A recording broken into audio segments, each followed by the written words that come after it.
S, ನಾನಿವತ್ತು ನಾಯಂಡಹಳ್ಳಿ ಪಂತರಪಾಳ್ಯದಲ್ಲಿದ್ದೀನಿ. ನೀವು ಪಕ್ಕ ನೋಡ್ತಾ ಇದ್ದು ಪುನೀತ್ ರಾಜ್ಕುಮಾರ್ ಅವರ ಒಂದು ಸ್ಟ್ಯಾಚು ಪಕ್ಕ ನಾನು ನಿಂತಿದ್ದೀನಿ. ಈ ಒಂದು ಸ್ಟ್ಯಾಚು ಇರ್ತಕ್ಕಂಥದ್ದು ಪಂತರಪಾಳ್ಯ ಅಂದರೆ ನಾಯಂಡಹಳ್ಳಿ ಇರ್ತಕ್ಕಂಥ ಮಲ್ಟಿ ಸ್ಪೆಷಾಲಿಟಿ ಆಸ್ಪತ್ರೆ. ಅಂದರೆ ಪುನೀತ್ ರಾಜ್ಕುಮಾರ್ ಅವರ ಹೆಸರಿನಲ್ಲಿ ನಿರ್ಮಾಣ ಆಗಿರ್ತಕ್ಕಂಥ ಮಲ್ಟಿ ಸ್ಪೆಷಾಲಿಟಿ ಆಸ್ಪತ್ರೆ.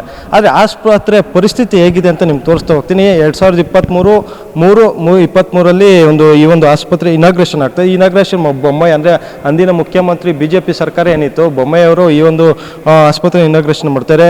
ಶಿವರಾಜ್ ಕುಮಾರ್ ಇರ್ಬೋದು, ಅಶ್ವಿನಿ ಪುನೀತ್ ರಾಜ್ಕುಮಾರ್ ಇವರು ಎಲ್ಲರೂ ಕೂಡ ಈ ಒಂದು ಆಸ್ಪತ್ರೆಯನ್ನು ಇನಾಗ್ರೇಷನ್ ಮಾಡ್ತಾರೆ. ಆದರೆ ಇನಾಗ್ರೇಷನ್ ಆಗಿ ಉದ್ಘಾಟನೆಗೆ 3 ವರ್ಷ ಕಳೆದ್ರು. ಈ ಒಂದು ಆಸ್ಪತ್ರೆ ಇದುವರೆಗೂ ಕೂಡ ರೋಗಿಗಳಿಗಿರ್ಬೋದು ಮತ್ತು ಜನರಿಗೆ ಅನುಕೂಲವಾದ ರೀತಿ ಇಲ್ಲ. ನೀವು ನೋಡ್ತಾ ಇರ್ಬೋದು 3 ವರ್ಷದಲ್ಲಿ ಯಾವ ರೀತಿಯ ಒಂದು ಕಟ್ಟಡ ಅವ್ಯವಸ್ಥೆ ಒಳಗಾಗಿದೆ ಅಂತಂದರೆ, ಇಲ್ಲಿವರೆಗೂ ಕೂಡ ಯಾವುದೇ ಒಬ್ಬ ಅಧಿಕಾರಿ, ಯಾರೇ ಒಬ್ಬ ಇದಕ್ಕೆ ಸಂಬಂಧಪಟ್ಟಂಥ ಅಧಿಕಾರಿಗಳಿರ್ಬೋದು ಮತ್ತು ಶಾಸಕರಿರ್ಬೋದು ಯಾವುದೇ ರೀತಿಯ ಕೂಡ ಇದ್ರ ಬಗ್ಗೆ ತಲೆ ಕೆಡಿಸ್ಕೊಳ್ತಾರ. ಸಂಪೂರ್ಣವಾಗಿ ಧೂಳ್ಮಯ ಆಗಿರ್ತಕ್ಕಂಥದ್ದು ನೀವು ನೋಡ್ತಾ ಇರೋದು. ಇದು ಪುನೀತ್ ರಾಜ್ಕುಮಾರ್ ಅವರ ಮಲ್ಟಿ ಸ್ಪೆಷಾಲಿಟಿ ಆಸ್ಪತ್ರೆ. ಯಾವೆಲ್ಲ ಟ್ರೀಟ್ಮೆಂಟ್ ಸಿಗ್ತದೆ ಅನ್ನೋದ್ರ ಬೋರ್ಡ್ ಇದು ನೋಡ್ತಾ ಇರೋ. OPD, ರಕ್ತನಿಧಿ, ಅಲ್ಟ್ರಾಸೌಂಡು, ಔಷಧಾಲಯ, ಜನರಲ್ ವಾರ್ಡು, ವೈದ್ಯಕೀಯ ವಿಶ್ರಾಂತಿ ಕೊಠಡಿ, OT, ತಾಯಿ ಕೋಣೆ, ಹೆರಿಗೆ, MICU, PICU ಮತ್ತು NICU ಅಂದರೆ ಇಷ್ಟು ಟ್ರೀಟ್ಮೆಂಟ್ ಸಿಗ್ತದೆ. ಮತ್ತು ಯಾವ್ಯಾವ ಫ್ಲೋರಲ್ಲಿ ಏನೆಲ್ಲ ಇವಿದೆ ಅಂತಕ್ಕಂಥದ್ದು ನೀವು ಒಳಗಡೆ ನೋಡ್ತಾ ಇರ್ಬೋದು.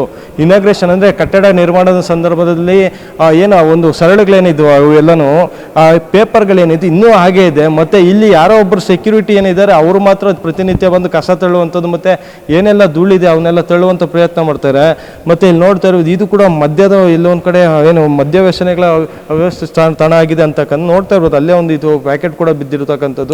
ಜೊತೆಗೆ ಆ ಮೂಲೆ ಭಾಗದಲ್ಲಿ ಈಗಾಗಲೇ ಕಸ ತಳ್ಳಿ ಅಂದರೆ ಇಲ್ಲಿ ಯಾರೋ ಒಬ್ಬ ಸೆಕ್ಯೂರಿಟಿ ಏನಿದೆ ಅವ್ರು ಮಾತ್ರ ಒಂದು ಕಸ ತಳ್ಳಿ ಪ್ರತಿನಿತ್ಯ ಈ ಒಂದು ಆಸ್ಪತ್ರೆ ನೋಡ್ಕೊಳ್ಳೋಂಥ ಪ್ರಯತ್ನ ಮಾಡ್ತಾ ಇರ್ಬೋದು. ಮತ್ತು ಇಲ್ಲಿ ಚಪ್ಪಲಿ ಸ್ಟ್ಯಾಂಡ್ ಮತ್ತು ಇಲ್ಲಿ ಚಪ್ಪಲಿಗಳಿರ್ಬೋದು ಮತ್ತು ಬಿಲ್ಲಿಂಗ್ ಏನಿದೆ ಇವೆಲ್ಲ ಕೂಡ ಸಂಪೂರ್ಣವಾಗಿ ಅವ್ಯವಸ್ಥೆ ಆಗಿರ್ತಕ್ಕಂಥ. ಇದು ಏನು ಈ ಆಸ್ಪತ್ರೆ ಮುಂಭಾಗದಲ್ಲಿ ಅಂದರೆ ಫಸ್ಟ್ ನಾವು ಆಸ್ಪತ್ರೆ ಎಂಟ್ರಿ ಆಗ್ತಾ ಇದ್ದ ಸಂದರ್ಭ ಸಿಗ್ತಕ್ಕಂಥ ಪ್ರತಿಯೊಂದು ಸೆಕ್ಷನ್ಗಳು, ರಿಸೆಪ್ಷನ್ ಇರ್ಬೋದು, ಅಂದರೆ ಇಲ್ಲೆಲ್ಲ ಕೂತ್ಕೊಂಡು ಕೆಲಸ ಮಾಡಬೇಕಾಯ್ತು.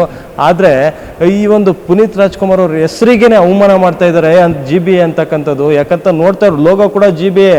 ಅಂದರೆ ಯಾವ ಮಟ್ಟಕ್ಕೆ ಇಲ್ಲಿನ ಅಧಿಕಾರಿಗಳು ತಮ್ಮ ಬೇಜವಾಬ್ದಾರಿ ಮೆರಿತಾ ಇದ್ದಾರೆ ಅಂದರೆ, ಜನರಿಗೆ ಉಪಯೋಗ ಆಗಬೇಕಾದಂಥ ಒಂದು ಆಸ್ಪತ್ರೆ ಈಗ ಅವ್ಯವಸ್ಥೆ ಕೊಠಡಿ ಆಗಿ ಬಿದ್ದಿದೆ ಅಂತಕ್ಕಂಥದ್ದು ನೋಡ್ತಾ ಇರೋ. ನೀವು ಮೇಲೆಗಡೆ ಏನಿದೆ ಸಂಪೂರ್ಣವಾಗಿ ಎಲ್ಲ ಕೂಡ ಧೂಳು ಹಿಡಿದು ಸಂಪೂರ್ಣವಾಗಿ ಹಾಳಾಗ್ತಾ ಇರ್ತಕ್ಕಂಥದ್ದು.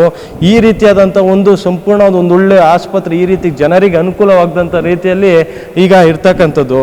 ಆದರೆ ಅಧಿಕಾರಿಗಳು ಎಚ್ಚೆತ್ಕೊಂಡು ಸಂಪೂರ್ಣವಾಗಿ ಒಂದು ಕೆಲಸ ಮಾಡಬೇಕಾಯ್ತು. ಅವರು ಯಾಕೆ ಈ ಒಂದು ಆಸ್ಪತ್ರೆ ಬಗ್ಗೆ ಇಷ್ಟೊಂದು ನಿರ್ಲಕ್ಷ್ಯ? ಯಾಕಂತಂದರೆ ಮಲ್ಟಿ ಸ್ಪೆಷಾಲಿಟಿ ಆಸ್ಪತ್ರೆ ಅಂತಂದಾಗ ಒಂದು ಖಾಸಗಿ ಆಸ್ಪತ್ರೆ ಆಗಿದ್ದರೆ ಈಗಾಗಲೇ ಎಲ್ಲ ರೀತಿಯಾದಂಥ ವ್ಯವಸ್ಥೆಗಳನ್ನು ಮಾಡ್ತಾಯಿದ್ರು, ಜನರಿಗೆ ಉಪಯೋಗ ಬರುವಂತೆ ಟ್ರೀಟ್ಮೆಂಟನ್ನು ಕೊಡ್ತಾಯಿದ್ರು.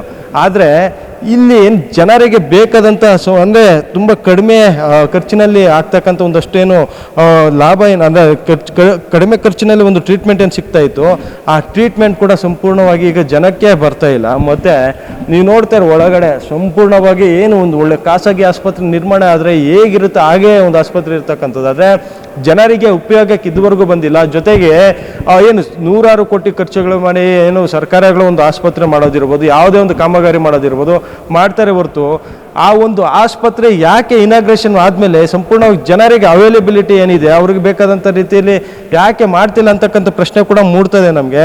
ಯಾಕೆ ಈ ಪುನೀತ್ ರಾಜ್ಕುಮಾರ್ ಕೇವಲ ಒಂದು ಹೆಸರು ಹೇಳ್ಕೊಳ್ಳೋದಕ್ಕಿಂತ ಅಥವಾ ಯಾವುದೇ ಸರ್ಕಾರ ಪುನೀತ್ ರಾಜ್ಕುಮಾರ್ ಒಂದು ಅವಾರ್ಡ್ ಫಂಕ್ಷನ್ಗಳಿರ್ಬೋದು ಏನಾದ್ರು ಒಂದು ಪುನೀತ್ ರಾಜ್ಕುಮಾರ್ ಆಗ ಮಾಡಿದ್ರು ಈಗ ಮಾಡಿದ್ರು ಅಂತ ಹೇಳ್ತಾರೆ. ಆದರೆ ಅವ್ರ ಹೆಸರಲ್ಲಿ ಒಂದು ಆಸ್ಪತ್ರೆಯನ್ನು ಓಪನ್ ಮಾಡಿ ಜನರಿಗೆ ಅನುಕೂಲ, ಯಾಕಂದರೆ ಅವ್ರ ತತ್ವ ಸಿದ್ಧಾಂತಗಳೇನಿತ್ತು ಅನ್ನೋದ್ರ ಬಗ್ಗೆ ಅವ್ರಿಗೂ ಗೊತ್ತು. ಆದರೆ ಅವ್ರ ಬಗ್ಗೆ ಯಾಕೆ ಮಾತಾಡ್ತಾ ಇಲ್ಲ ಅನ್ನೋದ್ರ ಬಗ್ಗೆ ಕೂಡ ನಾವು ಒಂದು ಪ್ರಶ್ನೆ ಮಾಡ್ತದೆ. ಇಲ್ಲಿ ಏನಂತಂದ್ರೆ ಇಲ್ಲಿ ಸೆಕ್ಯೂರಿಟಿ ಇಲ್ಲದಂಥ ಸಂದರ್ಭದಲ್ಲಿ ಸಾಕಷ್ಟು ಜನ ಬಂದು ಒಂದು ಸಿಗರೇಟ್ ಇರ್ಬೋದು ಮತ್ತು ಮದ್ಯ ಸೇವನೆ ಇರ್ಬೋದು ಈ ರೀತಿಯಾದಂಥ ಅವ್ಯವಸ್ಥೆ ತಾಣ ಆಗಿ ಈಗ ಈ ಒಂದು ಆಸ್ಪತ್ರೆ ಬದಲಾಗ್ತಾ ಇರುವಂಥದ್ದು.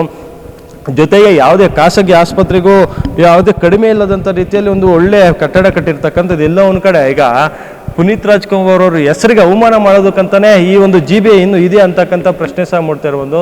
ನೋಡಬೇಕು ಅವರ ಒಂದು ಏನು ಆಸ್ಪತ್ರೆಗೆ ಎಂಟ್ರಿ ಆಗ್ತಾಯಿದ್ದಂತೆ ಅವ್ರ ಒಂದು ಫೋಟೋ ಇರ್ಬೋದು, ಸ್ಟ್ಯಾಚು ಇರ್ಬೋದು, ಜೊತೆಗೆ ಅಲ್ಲಿ ಕೆಳಗಡೆ ಏನಿದೆ ಸ್ಟೆಪ್ಸ್ ಅಲ್ಲಿ ಕೂಡ ಈಗಾಗಲೇ ಒಂದು ಏನೋ ಆ ಒಂದು ಕಟ್ಟಡ ಬಿರುಕು ಬಿಟ್ಟಿರ್ತಕ್ಕಂಥ ಕಾಣಬಹುದು. ಯಾಕಂತಂದರೆ ಇಲ್ಲಿವರೆಗೂ ಮೇಂಟೆನೆನ್ಸ್ ಇಲ್ಲದೆ ಬಿಲ್ಡಿಂಗ್ ಏನು 3 ವರ್ಷದಿಂದ ಇದೇ ರೀತಿ ಇರೋದ್ರಿಂದ ಅಲ್ಲಿ ನೋಡ್ತಾ ಇರ್ಬೋದು ಈಗಾಗಲೇ ಬಿರುಕನ್ನು ಬಿಟ್ಟಿರ್ತಕ್ಕಂಥ ಸಹ ತಮ್ಮ ಕಣ್ಣಿಗೆ ಕಾಣಿಸ್ತದೆ. ಆದರೆ ಇನ್ನಾದರೂ ಕೂಡ ಇಲ್ಲಿನ ಅಧಿಕಾರಿಗಳು ಎಚ್ಚೆತ್ಕೊಂಡು ಈ ಒಂದು ಆಸ್ಪತ್ರೆನ ಮತ್ತೆ ರಿನೋವೇಷನ್ ಥರ ಮಾಡಿ ಜನರಿಗೆ ಅನುಕೂಲ ಮಾಡಿಕೊಡ್ಬೇಕಾಗ್ತದೆ. ಮತ್ತು ಈ ಒಂದು ಫಂಕ್ಷನ್ಗೆ ಎಲ್ಲ ಅಭಿಮಾನಿಗಳಿರ್ಬೋದು, ಎಲ್ಲ ರಾಜಕಾರಣಿಗಳು ಕೂಡ ಬಂದಿದ್ದರು.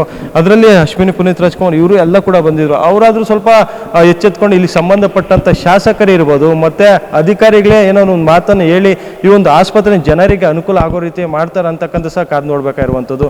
ಕ್ಯಾಮ್ರಾ ಪರ್ಸನ್ ನಡಫ್ ಜೊತೆ ದರ್ಶನ್ ನೆಲವಗ್ಲು, ಜನತಾ ಟಿವಿ.